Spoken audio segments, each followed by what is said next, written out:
पालघरच्या लाचलुचपत विभागाने वनपाल व वनरक्षकाला 1,30,000 रुपयांच्या लाचेप्रकरणी अटक केली आहे। गुरुवारी रात्री सापळा रचून ही कारवाई करण्यात आली आहे।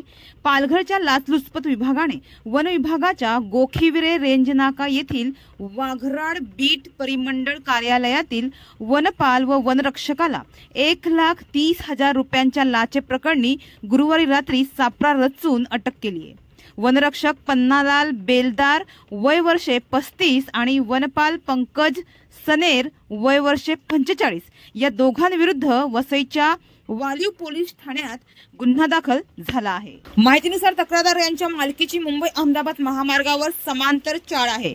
तक्रारदार यांनी या चाळीतील खोल्यांना येण्या जाण्याच्या सोयीकरिता महामार्गाच्या दिशेने दरवाजा काढण्याचे काम सुरू केले होते। मात्र वनपाल पंकज यांनी त्यांना 16 सप्टेंबरला आपल्या कार्यालयात बोलावून महामार्गाची बाजू ही वन विभागाची हद्द असून त्या बाजूला दरवाजे काढले असल्याने त्यांना वन कायद्यानुसार तात्काळ कारवाई करण्याचे त्यांनी सांगितले।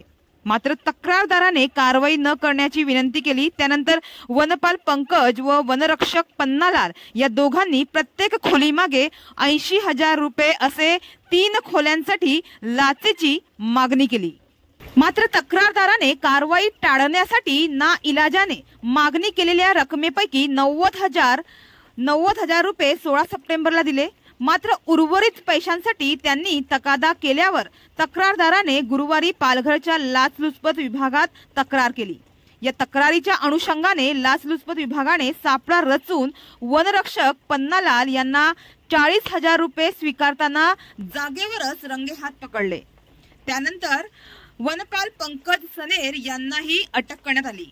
लाच घेणे आणि लाच देणे या दोन्ही गोष्टी कायद्यानुसार गुन्हा असून तो भ्रष्टाचार म्हणून संबोधला जातो। मात्र भ्रष्टाचार ही आपल्या महाराष्ट्राला लागलेली कीड आहे, त्यामुळे हा अपराध थांबत नाहीये।